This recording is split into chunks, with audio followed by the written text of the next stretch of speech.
आज चर्चा करूया सगळ्यात पहिले कुमार भारतीविषयी। कुमार भारती हे पुस्तक ज्यांची मराठी प्रथम भाषा आहे त्यांचं आहे। कृपया तिसऱ्या मराठी भाषावाल्यांनी थोडीशी वाट बघावी। कुमार भारती या पुस्तकामध्ये एकूण 20 पाठ आहेत।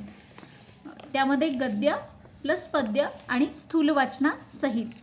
तर मराठीच्या अभ्यासक्रमाचे विश्लेषण असे आहेत की 8 कविता, 12 पाठ गद्य आणि 4 स्थूल वाचन आणि उपयोजित लेखन।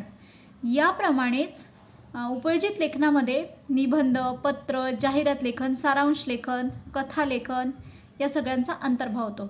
शिवाय उरलेला भाग आहे व्याकरणाचा। व्याकरणामध्ये अलंकार, वृत्त, समास ही सगळी अशी सविस्तर गद्य आणि थोडासा कठीणसा भाग मराठी कुमार भारतीमध्ये असतो।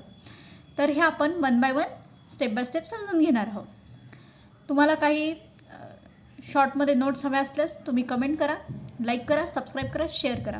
तुमचे सबस्क्राईब जोपर्यंत जसे वाढतील तसं माझे व्हिडिओ बनवण्याचे प्रमाणसुद्धा वाढेल आणि तुमच्यापर्यंत परीक्षेसाठी मराठीत कसे चांगले मार्क मिळावे, 70+ मार्क कसे मिळवावे यासाठी माझा प्रयत्न असेल।